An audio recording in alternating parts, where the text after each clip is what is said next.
nosso Deus, nosso Pai Celestial. Estamos aqui mais uma oportunidade, Senhor, porque estamos numa batalha ainda nessa terra, Pai. Cada dia temos que batalhar contra o inimigo, batalhar contra as hostes de Satanás. Cada dia nós temos que batalhar contra nós mesmos, Senhor, a nossa mente, que é o campo de batalha, onde o inimigo vem para nos perturbar, Senhor. E nós viemos a esse lugar, Pai, como um pequeno oásis nessa noite, onde viemos para refugiar-nos em Ti, Pai. Ó Senhor, pois Tu disseste, Pai, onde estivesse 2 ou 3 reunidos em Teu nome, Tu estaria ali, Senhor. Tu sabia que haveria 2000 anos de história da igreja, Pai. Tu saberia que haveria esse longo trajeto para Teus filhos peregrinarem nessa terra, Senhor. Até chegarmos, como cantamos esse hino agora, a nossa recompensa final para todos os Teus filhos que labutaram desde a primeira era. E nós tivemos o privilégio de vir na hora 10ª, Pai. Os trabalhadores da última hora, mas nós vamos receber o mesmo pagamento que eles, Pai. Venha, Senhor, ajudar-nos nessa noite. Perdoa aquilo, Senhor, que temos errado nesse dia. E se alguém tem entrado aqui desanimado, triste, Pai, abatido, Senhor, que ele possa, Senhor, sair daqui reanimado, Pai. Que aquele mesmo Jesus que veio entre os abatidos, aqueles caminhantes de Emaús que estavam tão tristes, mas o mesmo Jesus se apresentou diante deles, Pai. Que possas Tu vir nessa noite, o mesmo Jesus de Nazaré, através do Espírito Santo vir e abençoar nossos corações nessa noite, no nome de Jesus. Amém. Boa noite, irmãos. O Senhor Jesus possa abençoar nosso ajuntamento nessa noite. O pastor teve que viajar novamente hoje, juntamente com outros pastores do irmão Neville, e então não pôde estar aqui. Mas cremos que Deus é o que sempre está conosco, né? Então nessa noite nós queremos aproveitar vocês já em pé para lermos a Escritura. São Mateus, capítulo 12, o verso 38 ao 42. Deus abençoe os que estão nos ouvindo também pela transmissão nessa noite. Queremos ler essa Escritura de São Mateus 12, 38 ao 42. Então alguns dos escribas e dos fariseus tomaram a palavra, dizendo: Mestre, quiséramos ver da tua parte algum sinal. Mas ele lhes respondeu e disse: Uma geração má e adúltera pede um sinal. Porém, não se lhe dará outro sinal, senão o do profeta Jonas. Pois como Jonas esteve 3 dias e 3 noites no ventre da baleia, assim estará o Filho do Homem, 3 dias e 3 noites no seio da terra. Os ninivitas ressurgirão no juízo com esta geração e condenarão, porque se arrependeram com a pregação de Jonas. E eis que está aqui quem é mais do que Jonas. A rainha do meio-dia se levantará no dia do juízo com esta geração e a condenará, porque veio dos confins da terra para ouvir a sabedoria de Salomão. E eis que está aqui quem é mais do que Salomão. Amém. Podeis assentar. Desejo compartilhar um pouco com vocês desta mensagem que o nosso profeta pregou, intitulado O Sinal deste Tempo. E ele tomou essa escritura para falar deste assunto, mostrando o sinal deste tempo. Ele diz, vou ler aqui alguns parágrafos antes de nós orarmos. Ele diz, agora, se este Espírito Santo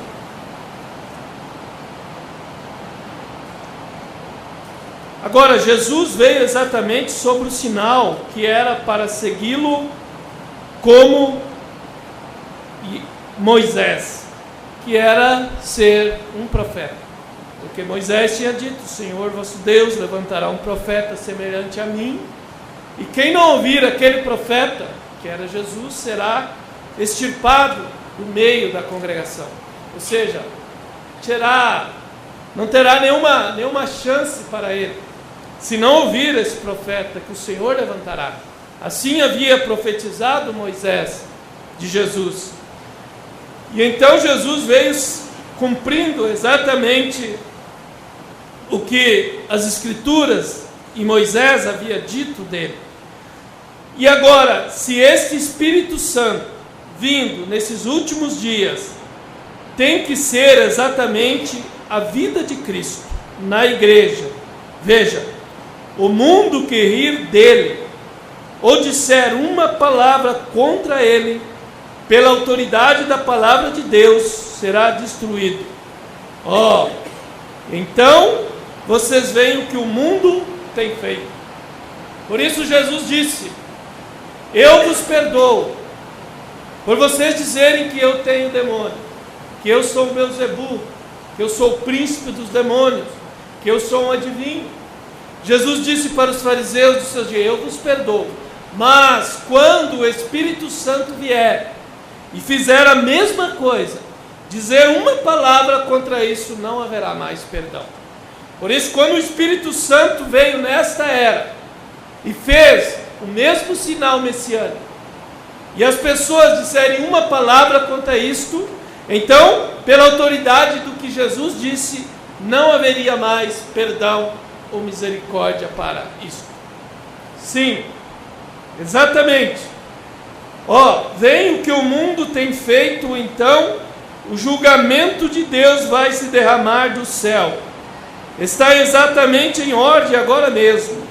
Nossa nação, nossa cidade, nosso mundo estão prontos para o julgamento. Estou certo de que é mais tarde do que pensamos. Ele disse que teria que abreviar o tempo por causa do eleito, ou não haveria nenhuma carne salva. Basta pensar que dia após dia, anos após ano, está ficando pior. Olha a santidade de você, gente, do povo pentecostal. Como a corrupção tem entrado nas igrejas e a agitação acontecendo. E olhe para nossas mulheres. Costumava ser errado cortarem seus cabelos. E a Bíblia diz que é errado. Mas elas cortam de todas as maneiras. E a Bíblia diz para elas não fazer isso, e vestir roupas que pertençam, ou roupas de homens. E a Bíblia diz que é uma abominação para Deus. Você diz, são os metodistas. Não, são os pentecostais. Sim, são todos eles. Vejam, por que isso? Vocês gostam dos seus programas de televisão mais do que se importam em ler a Bíblia, vem? Vocês fazem daquelas pessoas seus exemplos, ao invés de Deus, vem? Agora, então, tem que ser um julgamento, e está constantemente ficando pior e pior. Então, o juízo sempre segue a misericórdia. Sempre que Deus envia a misericórdia, e aquilo é rejeitado, então só resta uma coisa para aquele povo, o juízo. Por isso, quando eles rejeitaram Jesus e disseram que o seu sangue caia sobre nós, 40 anos aproximadamente mais tarde, realmente o sangue dos filhos deles jorraram em Jerusalém como enxurrada, e eles morreram ali cercados pelo exército do general Tito, porque eles tinham rejeitado a misericórdia de Deus. E Deus nunca deixa passar, quando o povo rejeita a misericórdia, sempre o juízo segue. E não há como Deus deixar isso passar. É por isso que ele condenou o mundo antediluviano. Porque ele enviou um profeta chamado Noé com misericórdia para eles, com a mensagem de salvação. E bastava eles entrar na arca, e ali então eles estariam salvos. Era a misericórdia de Deus sendo estendida. Mas quando eles rejeitaram e zombaram de Noé, e o profeta diz que quando eles queriam dar uma boa gargalhada, ele subiu a montanha e se reuniu e diziam: olhe lá o velho louco Noé. Tomou alguma insolação e ficou fora de si. E eles davam boas gargalhadas. Mas um dia algo misterioso aconteceu. Os animais começaram a se mover de dois em dois a entrar na arca. Deus começou a atrair aqueles animais de uma maneira sobrenatural e os introduziu na arca. E aqueles incrédulos começaram a dizer: talvez esse homem está hipnotizando, porque o diabo sempre arruma alguma coisa feia para o que Deus está fazendo. Se ele chamou Jesus de príncipe dos demônios, você tem ideia do que é isso? Chamar o Deus, criador do céu e da terra, de Belzebu? Olha o que o diabo fez com aqueles líderes religiosos do seu dia. E não foi diferente o que ele fez nos dias de Noé. Eles disseram: talvez o Noé hipnotizou. Esses animais estão hipnotizados, ele tem alguma bruxaria que ele está fazendo e por isso está atraindo. Mas eles vão morrer todos cozidos ali com esse sol escaldante. E de repente algo mais misterioso aconteceu. Uma porta é fechada por fora. E agora ninguém podia mais ver o que estava se passando lá dentro. E mais 7 dias. Deus gosta de fazer as coisas de maneira que o incrédulo possa ser condenado. Porque quando eles não creem, então Deus endurece os corações dele, para que eles possam ser condenados. E então eles ficaram 7 dias ali dentro e nada aconteceu. E certamente eles estavam tendo um grande júbilo lá fora, dizendo: nós sabíamos, nós sempre falamos que ele era louco, agora vão morrer lá. O sol está como sempre esteve, e já fazem 7 dias ali, e eles estão naquela condição. Eles estavam simplesmente tão confortáveis. Mas diz o mensageiro dessa era que um dia uma gota começou a cair, 2 gotas começou a cair, e eles nunca tinham visto chuva, eles não conheciam o que era aquilo.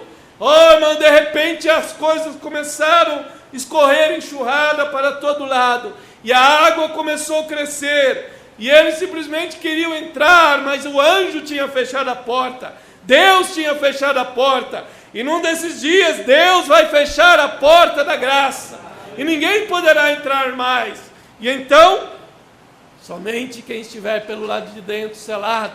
Agora não é uma arca natural, agora é uma arca espiritual, é Cristo, é a palavra desse dia, é quem estiver recebido essa palavra em seu coração e selado pelo Espírito Santo. Esses são os únicos que não encararão ou não ficarão para o juízo que vai começar a cair. Então, sempre que a misericórdia é rejeitada, o juízo automaticamente segue. E ele, Deus, em todas as eras tem dado sinais ao seu povo. Deus envia o sinal, e ele sempre envia um sinal primeiro. E ele prometeu que faria a mesma coisa, porque ele não pode mudar. Ele sempre age da mesma maneira. Nós temos visto sinais aparecendo no fim do tempo. Até mesmo o último sinal que foi prometido antes de Sodoma pegar fogo. Nós temos tido regozijo. Nós temos visto as estrelas abaladas nos céus.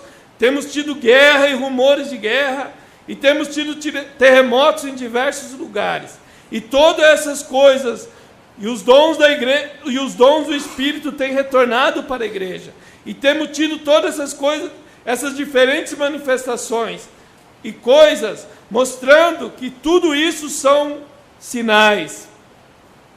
Mas o último sinal, exatamente antes dos gentios serem queimados, o sinal foi Deus manifestado em carne humana. Exatamente. E Jesus disse que seria assim no seu retorno. Então Deus sempre dá sinais muito claros, muito evidentes, Por quê? Porque Deus trabalha em uma perspectiva para direcionando os sinais dele, não para o mundo. Porque ele sabe que o mundo jaz no maligno. Já disse o apóstolo São João. Então o mundo realmente em sua totalidade não é para esses que Deus está direcionando. Mas Deus direciona os seus sinais de uma maneira tão clara e tão absoluta, que para que os eleitos realmente possam captar. Por isso você vê que havia uma preocupação no profeta, fazer o povo ver o sinal de Deus para a hora, para o dia, porque ele queria fazer o povo ver o mover de Deus para a hora. Ele dizia: a mensagem é urgente. Ele estava falando sempre do sinal do Messias, ele estava falando dos dias de Sodoma, ele estava falando do Filho do Homem. Ele queria que o povo pudesse captar, mas esse povo que ia captar era eu e você, que viríamos após a mensagem, ou após a retirada do mensageiro. Porque os pentecostais não estavam captando nada do que eles estavam dizendo, estavam simplesmente passando de alto. Mas ele estava dizendo isso porque Deus tinha dito para ele armazenar o alimento. Por isso ele dizia: a mensagem é urgente, eu tenho que gravar longos sermões, porque ele sabia que ele tinha que deixar isso armazenado, porque haveria um tempo onde os eleitos seriam alimentados pelo alimento espiritual no seu devido tempo. Então todo o tempo Deus estava movendo o mensageiro para chamar a atenção, para que os eleitos pudessem ver o sinal do dia que nós estamos vivendo, que era o último sinal, Deus em carne humana, visitando novamente essa geração final, como ele havia prometido. Então, Deus nunca deixa os seus filhos em confusão. Não, Jesus, a vida de Jesus era tão, a manifestação de Jesus era tão evidente, era tão absolutamente escriturística, os sinais que acompanhavam ele eram tão grandes, que somente quem não queria ver é que não via, somente os cegos é que não viam. Por isso Jesus mesmo disse: deixa o cego guiar o cego, e ambos cairão no buraco. Veio um discípulo e disse: deixa eu enterrar o meu parente que morreu. Jesus disse: não, deixa os mortos enterrar os mortos, você vem e segue-me. Parecia um Jesus rude, parecia um Jesus duro, mas ele é que era Deus, ele conhecia quem era aquele defunto que estava lá. Ele sabia que não havia vida nele, não havia semente nele, mas aqui havia um discípulo que tinha uma semente de vida, e Jesus disse: deixe ele para lá, rapaz, venha você, siga-me. Então, Jesus sempre fez as coisas de uma maneira tão evidente, e o ministério dele era tão escriturístico, que os eleitos creram com tanta facilidade. Pedro chegou a dizer: para onde iremos nós, Senhor? Só tu tens palavra de vida eterna. Olha a diferença que faz a revelação. Olha como um homem revelado, ele é diferente de um que não é revelado. Então a única diferença que há nos seres humanos hoje é a revelação. Amém. Olhando por fora, todos somos iguais, mas o que conta é o que está lá dentro. É a revelação que Deus tem colocado ali dentro no teu coração, que ninguém pode tirar esse tesouro que está armazenado aí, que é a vida eterna que foi colocada na sua alma, por crer na palavra de Deus, em sua plenitude para o dia que nós estamos vivendo.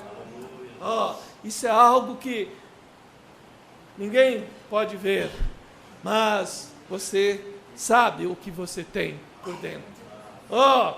E então, nós encontramos, diz o profeta, nesse tempo, Jesus mostrando o seu sinal escriturístico, e eles chamaram aquele sinal escriturístico, porque eles não quiseram acreditar que era um sinal escriturístico. Eles tinham que encontrar uma resposta para o povo. Então eles disseram: ele está possuído por um demônio, e eles o chamaram Beelzebu, e ele estava repreendendo-os por aquilo. Como será quando ele vier novamente? A mesma coisa, o profeta está interrogando: como será quando ele vier novamente? Observe, ele mencionou Jonas, assim como foi nos dias de Jonas, referindo a Jonas, assim será na vinda do Filho do Homem. Se eles chamaram lá Beelzebu, E é o mesmo Jesus que voltaria, o mesmo ministério, então eles teriam que falar a mesma coisa. Eles teriam que rejeitar da mesma maneira e dar alguma satisfação para o povo como eles tinham que dar naquele então. Então, é por isso que eles tiveram que arrumar alguma coisa terrível para o ministério do Filho do Homem nesse dia que estamos vivendo. E então, eles tiveram que dizer para o povo que isto também era falso. Que esse homem tinha um ministério também que era um ministério que não era verdadeiro. Que tinha doutrinas falsas, que tinha ensinamentos falsos. Falso na concepção deles, mas tudo o que eles diziam que era falso de Jesus era escriturístico. Tudo o que eles dizem que é falso da mensagem hoje é escriturístico. Ninguém pode contrariar a semente da serpente. Ninguém pode contrariar o batismo em nome de Jesus. Ninguém pode contrariar que Deus é um e em 3 ofícios e 3 manifestações. Ninguém pode contrariar que a mulher não pode pregar, porque a Bíblia diz assim. Ninguém pode contrariar que a mulher não deve cortar o cabelo, porque a Bíblia diz assim. Ninguém deve contrariar que a mulher não pode usar roupa de homem, porque a Bíblia diz que é uma abominação. Ninguém pode contrariar a mensagem, porque é a Bíblia que foi revelada para nós. Então eles não podem vir e contestar isso com a palavra. É por isso que quando o mensageiro se pôs diante daqueles 300 ministros, ele disse: venham com a Bíblia e provem que eu estou falando alguma coisa errada. E ninguém pôde se levantar, porque ninguém pode contestar a palavra. Eles apenas têm que dizer inventar alguma coisa, como inventaram de Jesus, como tem inventado do mensageiro dessa era. Eles têm que inventar alguma coisa, mas se vir a palavra, eles não podem encarar a palavra. Ninguém pode encarar essa mensagem. Por isso Deus disse para o profeta: ninguém parará diante de você. Ninguém poderia fazer frente. Aquele homem, porque ele estava equipado com a palavra de Deus, era a promessa de Deus para o dia. Chegou o tempo do cumprimento. Deus desceu para cumprir sua palavra. Irmão, quem pode encarar a Deus? Ninguém pode encarar a Deus. Ninguém pôde encarar os pentecostais quando começou o derramamento do Espírito em 1906. Não, as denominações expulsavam eles, perseguiam. Ninguém podia parar, porque era o mover de Deus.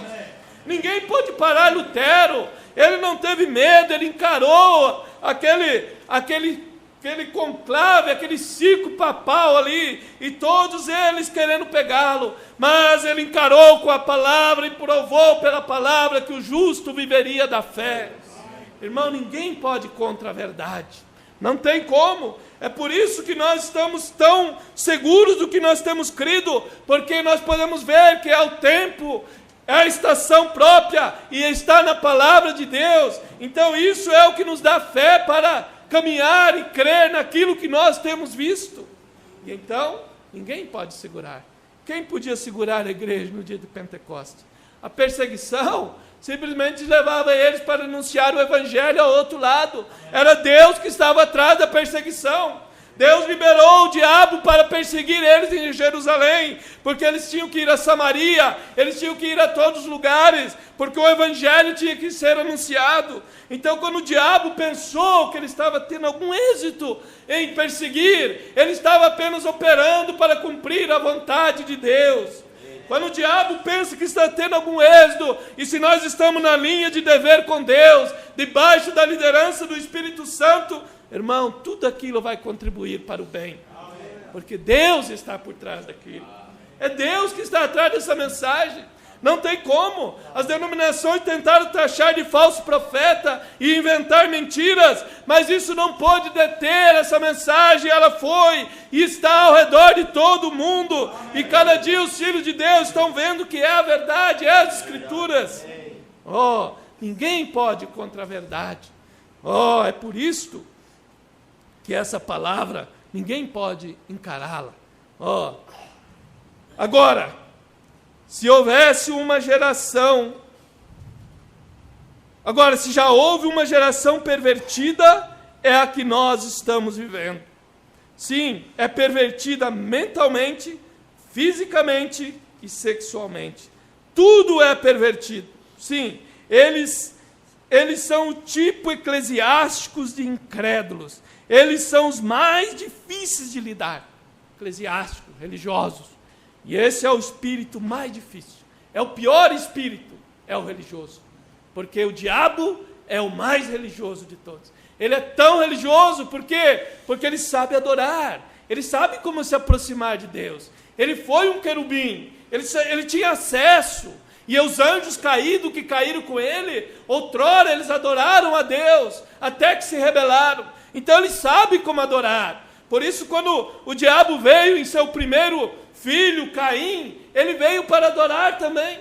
Caim queria adorar. Todo mundo quer adorar. Você passa os domingos em qualquer denominação e você vê a católica, que é a mais depravada, porque é a primeira, é a mais corrompida, onde não prega nada de santidade, é simplesmente vir ali e tomar aquela hóstia e falar os pecados para o padre. Então ela é a pior, porque é a primeira. E então você passa ali nos domingos, toda a igreja cheia, e saem dali mulheres mal vestidas, imoral, e homens fumando e bebendo e dizendo palavrão, mas vão ali para adorar. Por quê? Porque o diabo também deseja adorar. E os filhos do diabo desejam adorar. Então, ele sabe como adorar. E esses são o tipo mais difícil de lidar, diz o profeta. Eles são os pagãos educados. Eles não podem se humilhar para ter fé, para olhar na palavra de Deus. Não pode se humilhar para ter fé, para olhar na palavra de Deus. Essa é a característica deles. É dessa maneira que os fariseus eram naqueles dias. Eles simplesmente não podiam olhar para a palavra. Ali estava ela, mas eles não queriam olhar para ela. A parte lamentável é saber que eles realmente eram cegos. Não podiam olhar. Por quê? Olhavam, mas não viam. Eram cegos. É a condição que voltou o mundo hoje, Laodiceia, na mesma condição. O Filho do Homem lá, em sua primeira vinda, eles estavam cegos, não podiam ver. O Filho do Homem, em sua segunda vinda, se manifestando novamente, e eles não podem ver. Por quê? Porque a história se repete novamente. Se era o Filho do Homem lá, e é o ministério do Filho do Homem aqui, se era um cego lá e não podia olhar e ver a palavra, tem que se repetir novamente, tem que haver uma geração cega novamente, que vão olhar e não vão ver. Mas graças a Deus que nós podemos dizer, quando Jesus disse, bem-aventurado vossos olhos que veem. Se você vê, irmão, você é bem-aventurado. Jesus está dizendo para você hoje, que você é bem-aventurado. Que você pode ver a manifestação dele, nesse dia que nós estamos vivendo. Pode ver o sinal desse tempo. Agora, diz o irmão Brana, ele continua dizendo, agora, nós deixamos a era pentecostal. Deixamos. E a era pentecostal, vocês sabem que é Laodiceia. O profeta está dizendo, e agora nós deixamos a era pentecostal. Agora estamos chegando a um lugar, como na pirâmide. Quando a pedra angular vier para encaixar, tem que ser aperfeiçoada. Tem que haver um ministério na igreja, a verdadeira igreja do Deus vivo, para que quando a pedra angular vier, Cristo, ou o ministério de Cristo, e Cristo se encaixarão perfeitamente juntos. Então, trazer de volta os redimidos, levando todos para a casa de Deus, para a glória. Então, isso tinha que se manifestar. Deixando nós a era pentecostal e indo à pedra de coroa, a esse mesmo ministério que tinha que vir. Por isso, como diz esse folheto aqui, o mensageiro dessa era teria a voz do sétimo anjo, do sétimo mensageiro, um mensageiro profeta para a era, o poder da infalibilidade. Se o falso profeta diz que tem o poder da infalibilidade, haveria um verdadeiro profeta que teria realmente o poder da infalibilidade, porque Deus confiou isso a ele. Por isso Jesus disse na parábola do mordomo fiel, que quando ele viesse e ele achasse aquele mordomo fiel servindo, então o Senhor o colocaria sobre tudo. Foi isso que Deus fez em 63. Quando ele veio para abrir o selo, ele achou um mordomo fiel aqui, que desde 33 havia sido treinado e havia se mantido fiel à palavra. Então ele colocou ele sobre tudo. E ele colocou ele como para abrir todos os mistérios. E ele então teria o poder da infalibilidade, porque ele estaria revelando Cristo para nós.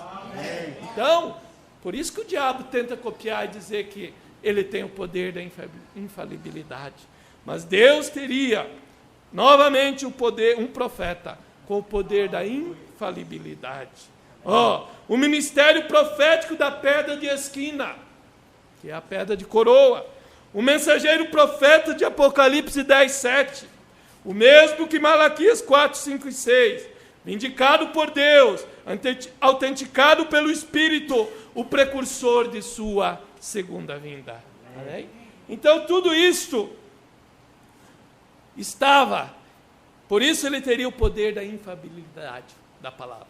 Por isso se levantar contra um profeta, vindicado por Deus, comissionado por Deus, escriturístico, isto então é realmente estar indo contra a própria luz, contra Deus. É por isso que Laodiceia se cegou, porque eles foram contra Deus. O Filho do Homem se revelando ali, discernindo o segredo e dizendo tudo aquilo, e eles simplesmente se levantar contra aquilo. Você acha que eles iam parar aonde? Iam parar no Concílio Mundial de Igreja, onde eles vão parar mesmo. A filha, a mãe, as filhas vão todas se unir, e Deus diz que vai colocar todas numa cama de morte, e vai ferir elas com morte, porque elas rejeitaram o sinal do próprio Cristo manifestado no meio deles. Então, não é à toa que eles estão aonde estão. Agora, a insensatez deles tem sido manifesta. E então, agora nesse último grande passo, deve chegar à perfeição, para que o Espírito Santo possa viver na igreja tão perfeitamente, para fazer a cabeça e o corpo se unirem. Estão vendo? Estão vendo? Esse é o corpo, a igreja.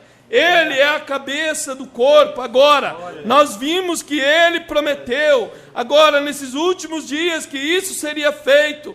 E nós vimos isso. Amém. Nós vimos o cabeça descer. Amém. É por isso que o casamento está acontecendo agora. Essa união perfeita da noiva de Cristo com ele, se tornando um pela palavra, para que então possamos ser levados dessa terra. Amém. Porque ele só vai levar a palavra dessa terra. Ele só vai levar ele mesmo. Ele é a palavra, ele é Espírito. Então ele vai levar o seu Espírito dessa terra. Amém. Ele vai levar a sua noiva, que tem se tornado um com ele.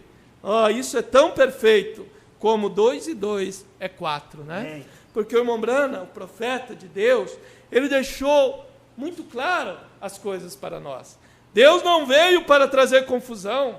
Deus veio para trazer esclarecimento. É o homem que traz confusão. Mas se nós examinarmos, como diz o profeta, então nós vamos ver que não há nenhuma contradição. Nós podemos ver que a mensagem não pode se contradizer. Ela simplesmente vai se encaixando, porque é a revelação de todos os mistérios da Bíblia. E então aquilo vai formando um grande quebra-cabeça. Mas nós precisamos do Espírito Santo, que revelou essa mensagem através do mensageiro. Por isso é que a noiva tem que ser do mesmo calibre do mensageiro. Tem que ser como Elias e Eliseu. Tem que ter o mesmo Espírito. Tem que haver essa porção dobrada nessa noiva, para que ela possa entender os mistérios e a revelação dessa Bíblia para esse dia. Por isso que nós precisamos do Espírito Santo. Se nós não tivermos o Espírito que dirigiu o mensageiro, e nós não formos humildes para seguir os seus passos, como Eliseu seguiu, então nós vamos achar e não vamos conseguir montar o quebra-cabeça. Mas se nós fizermos como Eliseu, aonde Elias foi, ele ia. Onde o irmão Branham vai, você vai seguindo a mensagem, vai seguindo, vai caminhando. Você não estaciona aqui, você não fica em algo que ele disse aqui. Você vai porque Deus foi elevando ele ao nível mais alto. E você vai seguindo como Eliseu fez, seguindo Elias. Não ficou além do Jordão. não ficou lá atrás apenas com algo. Ele quis seguir Elias até o final da jornada. Isso estava mostrando que nós, como a noiva, temos que seguir a mensagem para realmente até onde nós possamos ver o quadro completo sendo formado. É aí onde estão os grandes problemas. Porque se estabeleceu muitas coisas no início da mensagem sem ter todo o quadro, toda a luz. E homens foram rápidos para estabelecer algumas estacas e agora não querem arredar mais para prosseguir adiante. E então ficam em Cades Barneia como Israel ficou e não pode entrar completamente na terra. Isso é o que tem acontecido ao redor de todo mundo. Mas, quando nós não colocamos nenhuma estaca, quando nós apenas damos um passo e dizemos, eu estou andando na luz, e eu estou prosseguindo na luz, e eu quero mais luz, então Deus nos eleva cada dia a ter mais luz. Aleluia. Amém?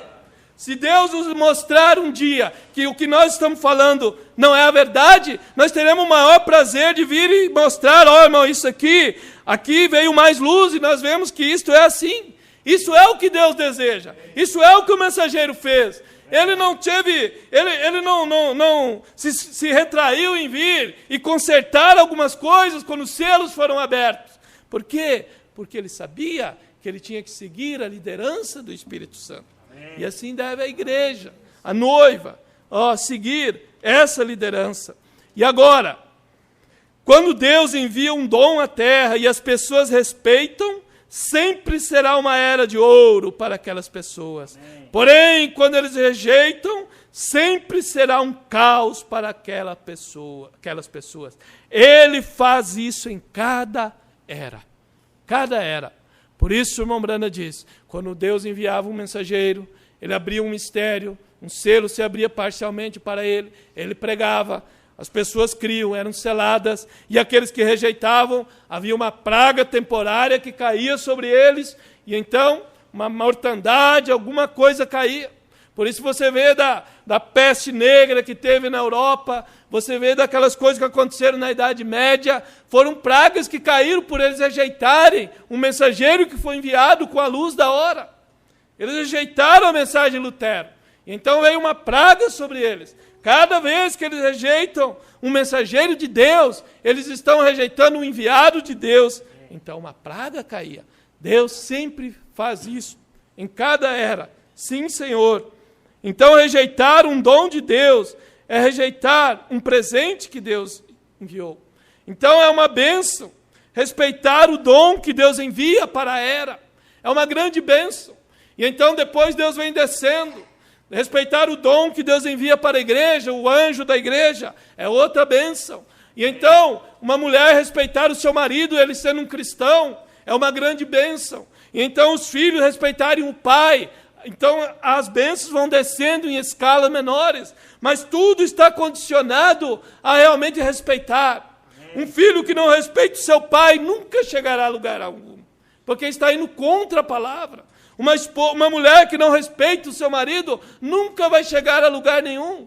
Uma igreja que não respeita um homem de Deus que está na linha com a palavra nunca vai a lugar nenhum. Então, e um pastor que não respeita o profeta também nunca vai a lugar nenhum. Então, há uma ordem decrescente de respeito e de bênçãos que acompanham essas coisas. Sim, Senhor. Mas no tempo de Salomão, eles creram, todos eles. Salomão tinha o dom do discernimento. Por isso Israel teve 40 anos de paz. Foi uma era de ouro. Tipificou o milênio. Salomão, filho de Davi, um tipo de Cristo, estava simbolizando um reinado de paz, estava simbolizando o reinado do milênio. Porque eles se ajuntaram ao redor de Salomão e reconheceram o dom que havia em Salomão. Respeitaram o dom que Deus tinha dado de sabedoria para Salomão. Então eles foram abençoados. E observe então, a fama de Salomão chegou até Sabá. A rainha ouviu isto. E ela era uma pagã. E a única maneira que eles tinham para enviar mensagem eram de boca em boca. E toda vez que vinha uma caravana, sem dúvida a rainha saía e dizia: vocês passaram pela Palestina quando vocês vieram? E eles diziam: sim. E é do jeito que eles dizem. Eles diziam, você deveria ver, não há nada igual àquilo. Aquelas pessoas tiveram um reavivamento ali. Isso é um assunto de âmbito nacional. Eles estão tendo um avivamento. As pessoas diziam, eles estão realmente tendo um grande júbilo. Israel é a maior nação. Todos estão pagando tributo para eles, porque eles tinham se juntado ao lado de Salomão. Mas hoje nós também podemos dizer, o maior do que Salomão está aqui, esteve aqui, manifestou o seu sinal diante de uma geração novamente. Aquilo foi um avivamento nacional, mas hoje, irmão, é um avivamento mundial. Pela primeira vez na história, agora o tempo que estamos vivendo, essa mensagem do último dia é um avivamento mundial que tem varrido toda a terra, porque haverá eleito que sairá de cada nação.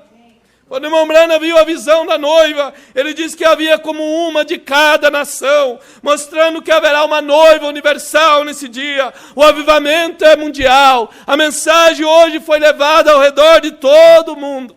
Por isso Jesus disse, quando esse evangelho do reino for pregado em todas as nações, então verá o fim.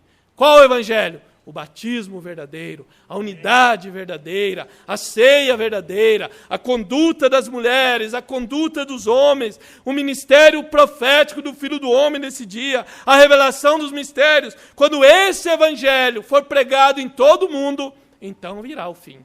Então hoje nós podemos entender que essa mensagem, por isso é que ela tinha que ir a todo mundo, porque esse é o evangelho verdadeiro hoje, em sua totalidade novamente. Então, é isto que tem acontecido. Vocês sabem, a fé vem pelo ouvir, e ela havia ouvido, e a fé vem pelo ouvir, e ouvir a palavra de Deus, não escutando que, nós somos metodistas, batistas ou pentecostais, mas ouvindo a palavra de Deus, a fé vem pelo ouvir. Por isso o irmão Branham diz que a fé de rapto estava nas mensagens. É por ouvir a palavra revelada que é a mensagem. É isso que vai trazer fé de rapto para nós. Não é pertencer ao tabernáculo. Isso não faz nada.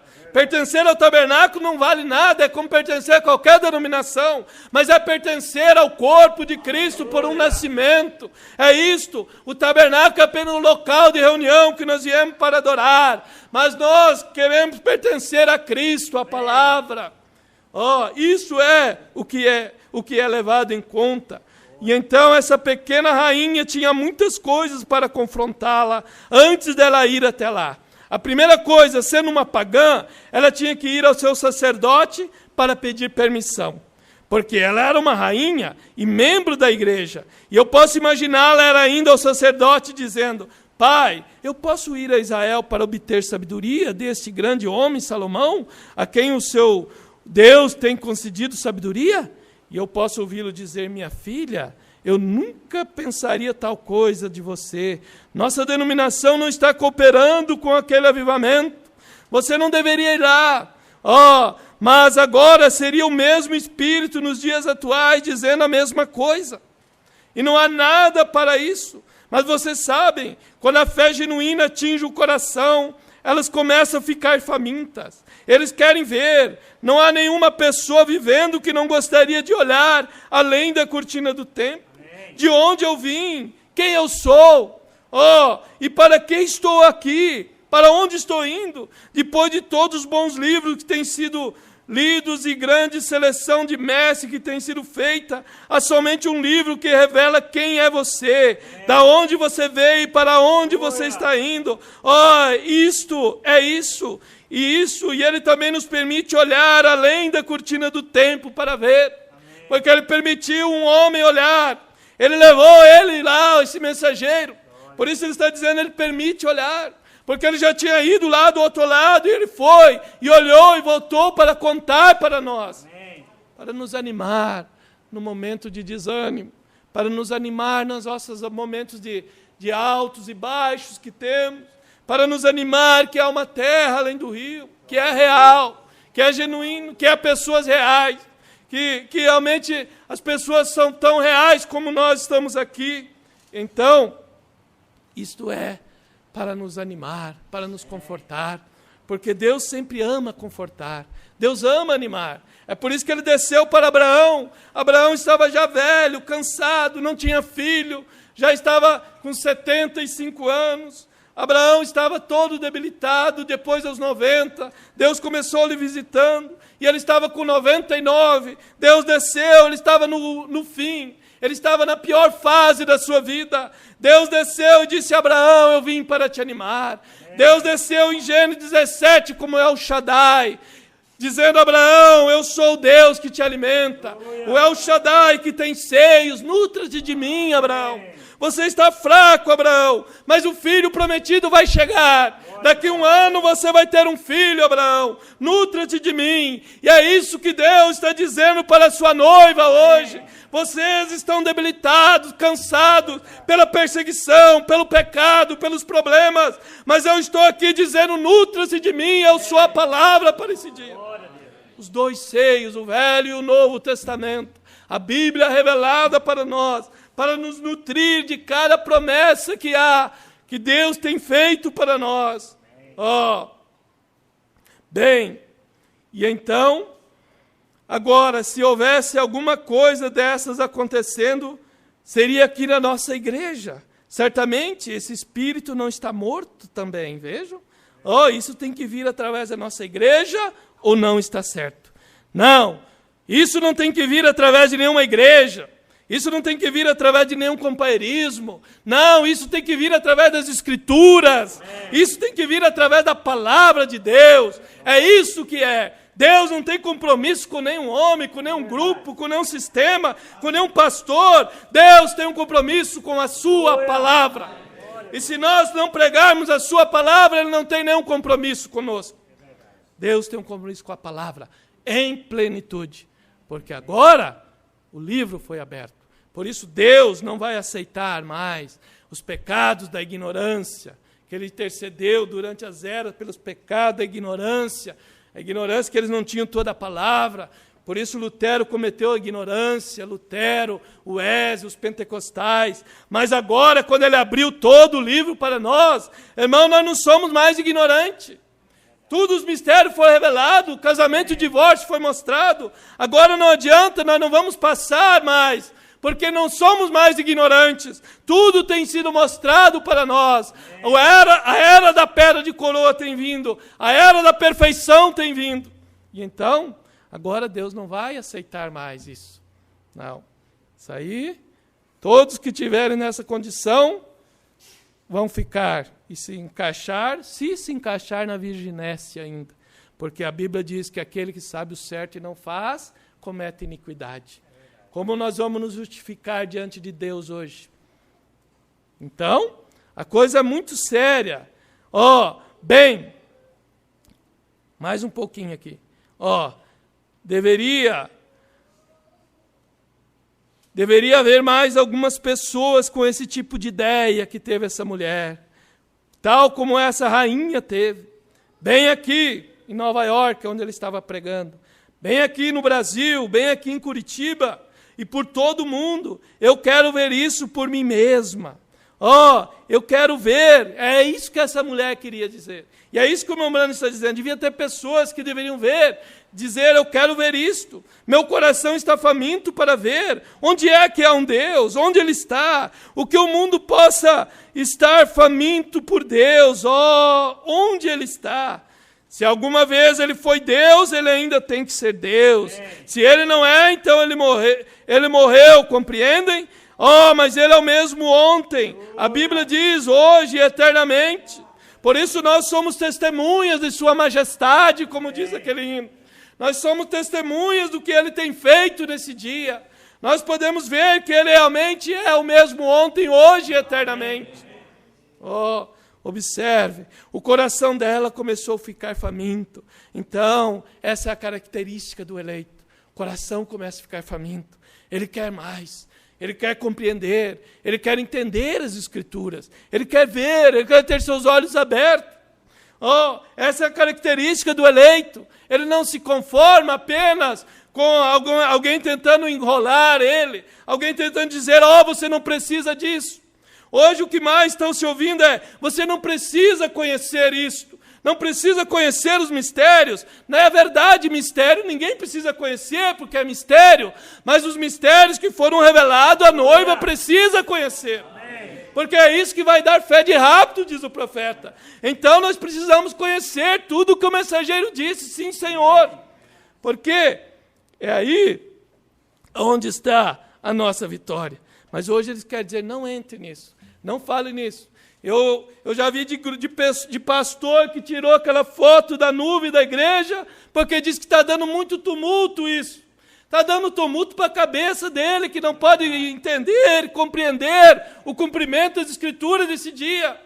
A única coisa que veio para nos trazer vida, o Filho do Homem descendo, e a pessoa tira isso da sua igreja. Irmão, que falta de revelação. Oh, que coisa! Nós vemos isso no nosso meio, do povo que tem recebido e crido num profeta e agora começa a tomar atitudes dessa maneira. Agora, apenas pense na distância em que ela teve que viajar para descobrir se estava certo ou não. 90 dias, 3 meses nas costas de um camelo. Oh, que fé! É por isso que Jesus falou dela. Ele disse, ela se levantará naquele dia.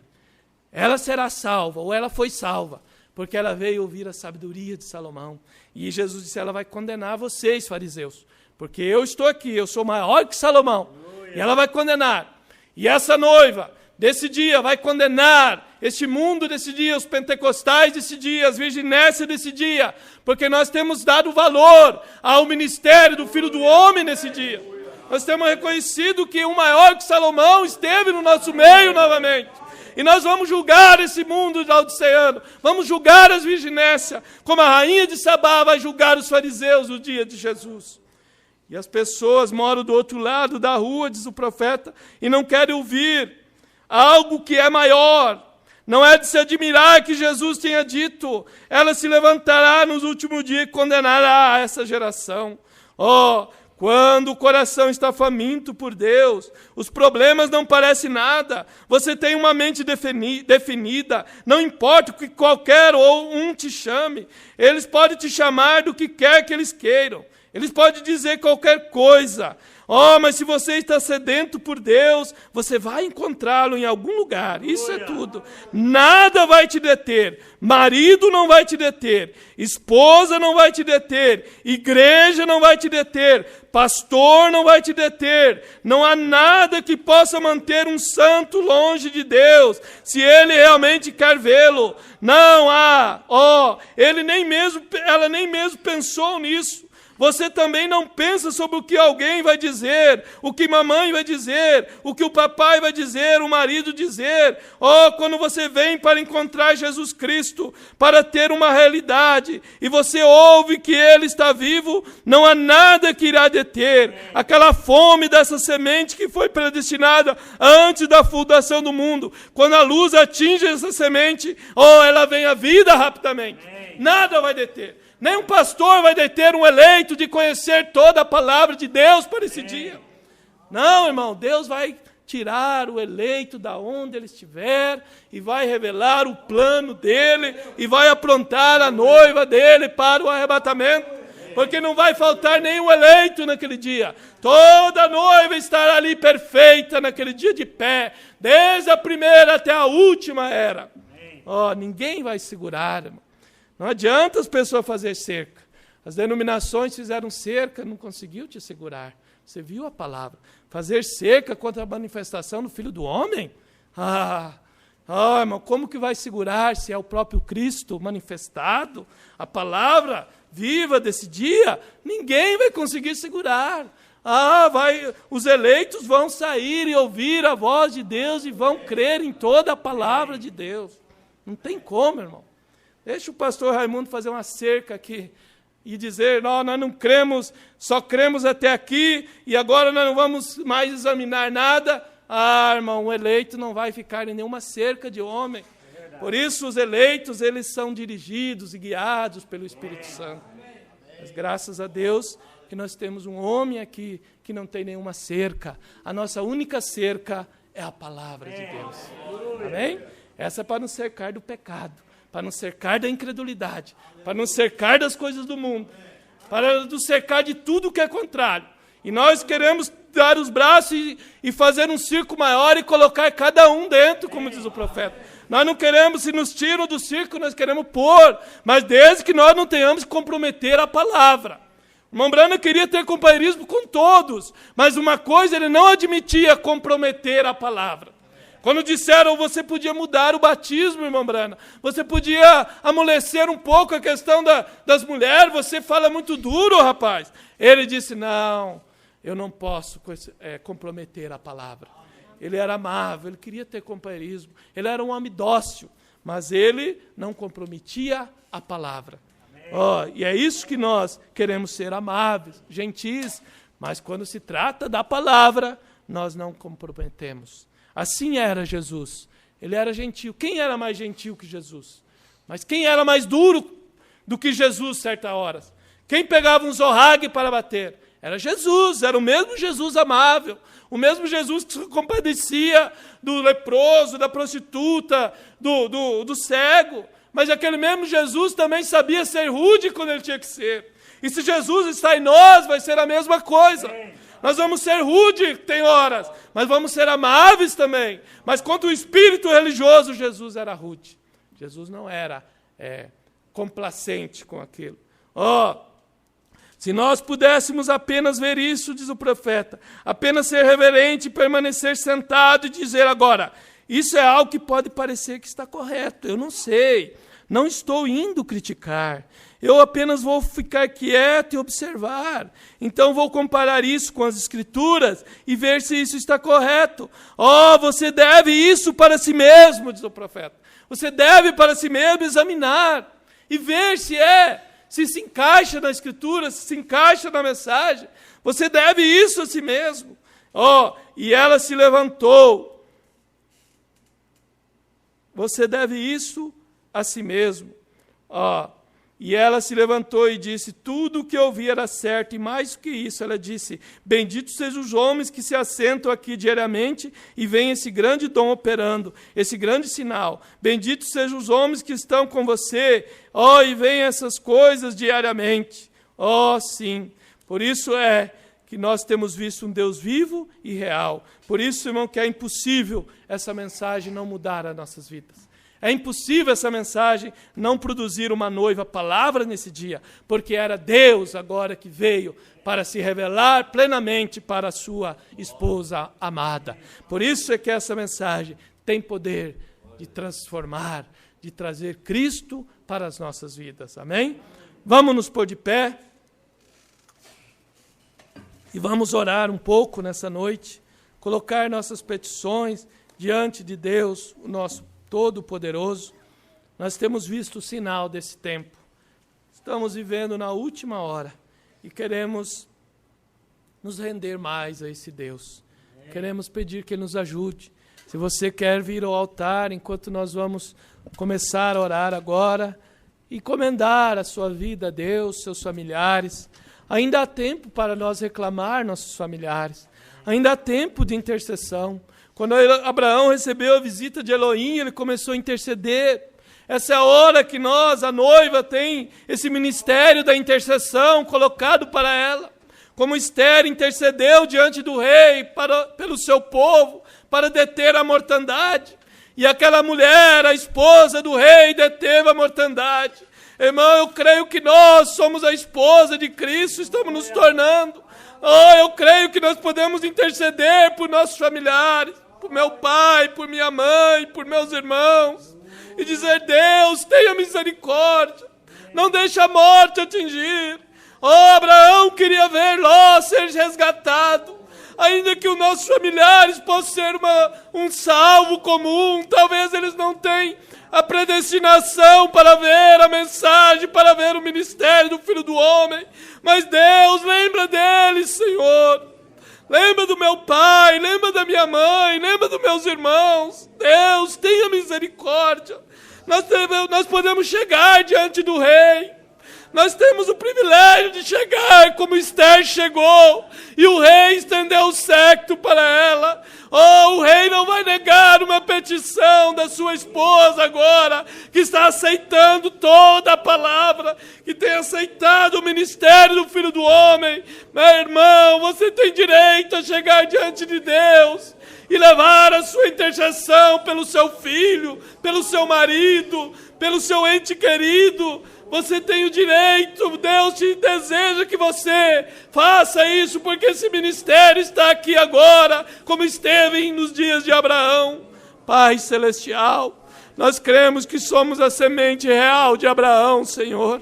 Nós vimos o mesmo sinal que Abraão viu. Nós vemos o mesmo ministério que Abraão viu. Nós estamos vivendo nos dias de Sodoma como Abraão viveu. Nós vemos a perversão como Abraão viu. Nós vemos como Abraão viu um Deus descendo para investigar. Nós temos visto que Deus desceu para investigar novamente nesse dia. O juiz desceu à terra para investigar, para ver se era assim mesmo. E Ele já decretou o juízo para este mundo. Pai, mas Ele desceu com misericórdia para a noiva querida. Ele trouxe misericórdia para mim, trouxe misericórdia para cada um que desejar. Ele está com seus braços estendidos. Apenas Ele está fora da era, dizendo: sai dela, povo meu. Ele apenas quer que nós saiamos a Ele fora do arraial agora. Ele quer que nós saiamos e aceitemos a Ele, aceitemos a palavra, comecemos sendo batizados em seu nome, comecemos crendo na promessa de Deus para esse dia, começamos a aceitar a mensagem de um profeta que Ele prometeu e cumpriu nesse dia que estava nas Escrituras, o ministério do Filho do Homem, a revelação de todos os mistérios. Oh, nós possamos entender isso, Pai, essa descida desse anjo forte de Cristo, esse sétimo selo que foi aberto para nós. Pai, ajuda-nos, Senhor. Aqui está uma igreja, Pai. Aqui estão homens, mulheres, todos nós estamos, Senhor, debilitados. Estamos às vezes como Abraão, cansados, Senhor. Mas eu creio que nessa noite Tu desceu para nos alimentar. Tu desceu para nos animar, porque Tu és a palavra e o Teu Espírito vem para ungir a palavra e trazer fé e dar energizar a fé no coração dos eleitos. Talvez estejam irmãos aqui desanimados, com problemas, Senhor, com dificuldade na família, nos negócios, com dívidas para pagar, outros precisando de emprego, Pai. Deus, que Tu possa abrir as portas para meus irmãos. Tu prometeu que nunca um justo mendigaria o pão. Deus, lembra do meu irmão que precisa de um trabalho. Lembra do meu irmão que está passando por enfermidade, Pai. Da minha irmã que está doente, Senhor. Oh, como eu gostaria, se eu estivesse enfermo, que alguém orasse por mim. Pai, nós queremos orar por cada enfermo nessa hora. Alguém que está passando por tribulação. Alguém que não tem tido fé para crer na Tua palavra, Pai. Deus, tenha misericórdia. Olhe para cada um dos meus irmãos. Olhe para cada pastor, ó Pai. Para cada ministro, Senhor, que está procurando, Senhor, ver a Tua palavra no melhor do entendimento e preparar a sua igreja para o rapto. Há uma responsabilidade sobre cada pastor, porque ele é o anjo para trazer ele é a porta para permitir a palavra entrar e aquilo trazer perfeição para o povo. Oh, que responsabilidade esses pastores têm. Deus, tenha misericórdia deles, Pai. Oh, que eles possam reconhecer o dia e a hora que estamos vivendo, o sinal desse tempo, Pai. Tenha misericórdia, Jesus, de nós que pregamos a palavra também, porque nós teremos maior juízo, Senhor. Deus, ajuda-me, Senhor. Ajuda-me a ser fiel para viver essa palavra e nunca ser uma pedra de tropeço, nunca trazer um mau testemunho, Senhor. Guarda-nos do poder da tentação, guarda-nos do poder deste mundo, Senhor. Ajuda cada um dos Teus servos, Senhor. Abençoa o nosso pastor, ó Pai, o seu ministério, Senhor. As almas que estão debaixo da sua tutela, que o Senhor lhe pôs como um anjo para as igrejas que estão sob o seu ministério. Abençoa o ministério que está debaixo do seu ministério, os ministros auxiliares, Senhor. pastor Paulino, abençoa o irmão Eliezer, abençoa, Senhor, todos os ministros, o irmão Josué, o irmão Silvio, abençoa o irmão Elismar, que tem pregado também. Pai, ajuda cada um de nós, Senhor, os líderes de cântico, Pai, os diáconos, Senhor. Oh, Deus, abençoa esse corpo, Senhor, que está auxiliando esse ministério, Senhor. Ajuda nós a estarmos ombro a ombro, Pai, como Josué e Caleb estavam ombro a ombro com Moisés, seguravam as mãos de Moisés. Ajuda nós a segurar as mãos do ministério, Pai, segurar e sermos aquele de ajuda, estarmos ombro a ombro ali, Pai. Oh, una-nos em amor verdadeiro, em respeito, Pai, em reverência ao dom da igreja local que é o pastor. Deus, abençoa meus irmãos, abençoa as donas de casa, Senhor, as irmãs que são verdadeiras donas de casa. Há outras que têm que trabalhar por necessidade. O Senhor é o único que pode julgar todas as coisas e conhecer todas as necessidades, Pai. Nós colocamos tudo diante de Ti, Pai. Colocamos nossos filhos, Senhor. Colocamos as crianças. Colocamos aqueles que estão desejando se batizar agora, já nesse domingo. Deus, abençoa esses corações. Que seja o Senhor movendo, Pai, no coração dessas crianças que estão desejando vir e serem batizadas, Pai. Quando o coração dos homens velhos está endurecido, diz o profeta. Mas há crianças que estão sendo amolecidas, que são tenros ainda. Oh, por isso tu disseste, deixar vir a minhas criancinhas. Pai, abençoa essas crianças e os batismos que haverão, Pai. Também aqueles que estão ouvindo, Senhor, à distância nessa noite. Aqueles que estão examinando a mensagem, que estão lendo, Pai, que eles possam ser despertados, Senhor, para sair de todo o sistema e vir para onde estiver o corpo, que é a palavra, ali deveriam se ajuntar as águias. Pai, abençoa, Senhor, esse ministério, mais uma vez eu te peço. Os irmãos que vêm a este lugar, Pai, aqueles que passam por necessidade, passam por provações, Pai, que Tu tenha misericórdia de cada um, Pai, e eleva-nos ao nível mais alto de fé, ao nível de compreensão da Tua palavra, Senhor. Oh, Deus, ao nível de entendimento, Pai. Não nos deixa, Senhor, ter nossas ideias. Nós queremos nos render ao Senhor e deixar que o Senhor nos guie, Pai. Porque quando o Espírito Santo viesse, o Senhor prometeu que nos guiaria em toda a verdade. E a verdade é a palavra revelada para esse dia. É as Escrituras, é o sinal desse tempo, Pai. Venha abençoar nossos corações, Senhor. E venha nos dar mais do Espírito Santo, desse azeite nas nossas lamparinas, Pai. Para nos manter longe do mundo, longe do pecado, longe das trevas, longe da escuridão. Nos manter na Tua presença cada dia, como os verdadeiros filhos da luz, Pai, os filhos do entardecer.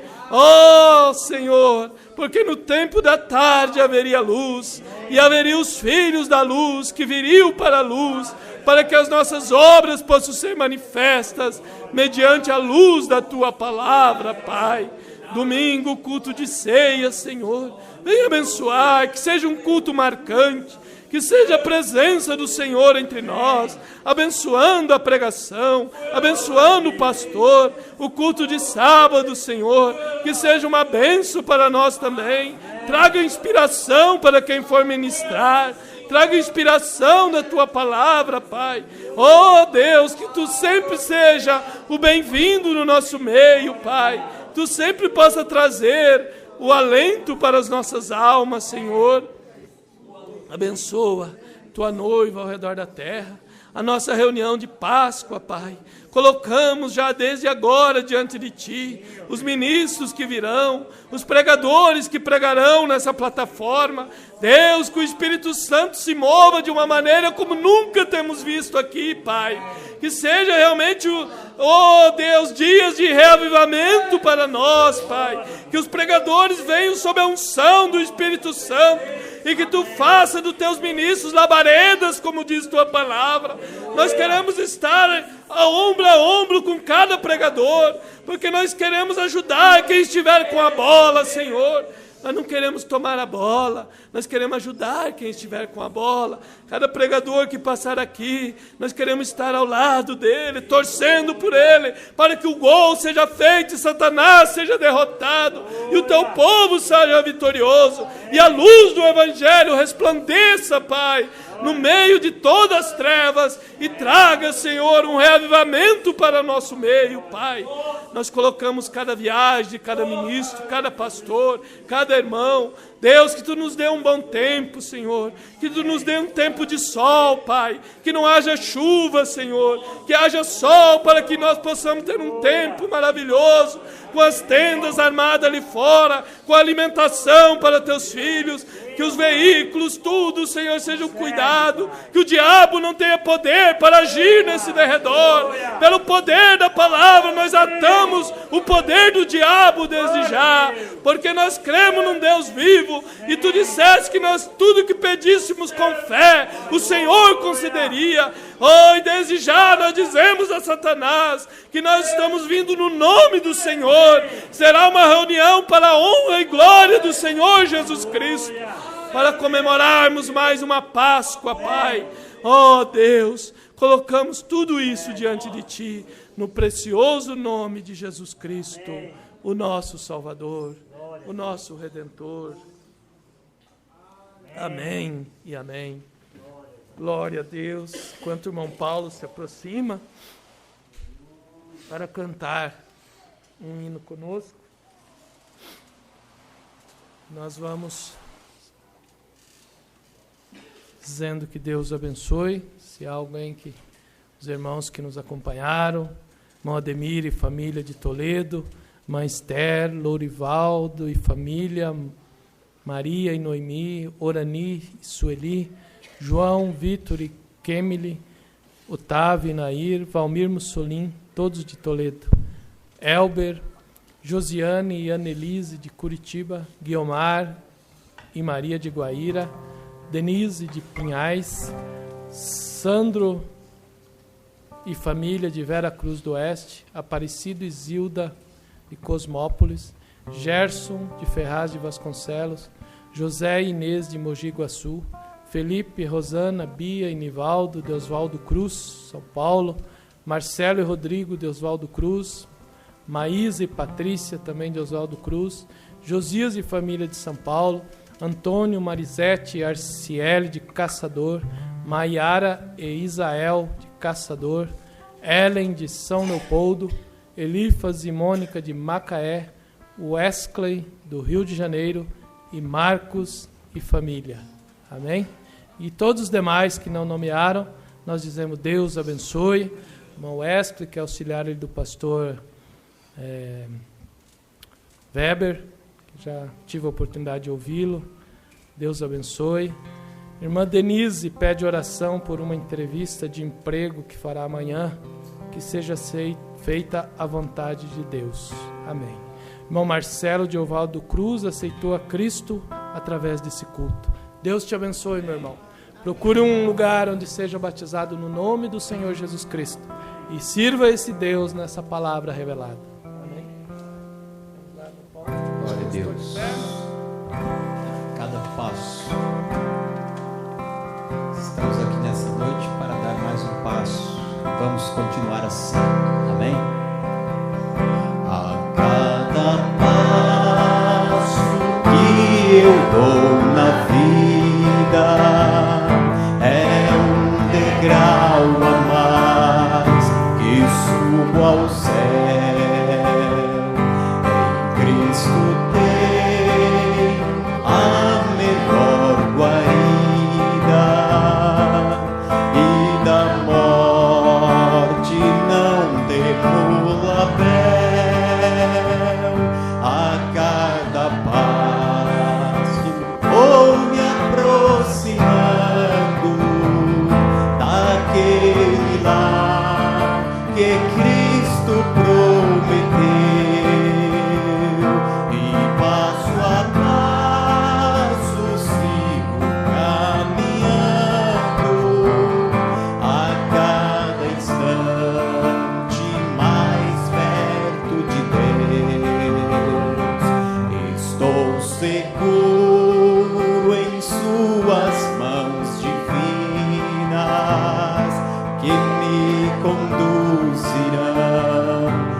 santo lar.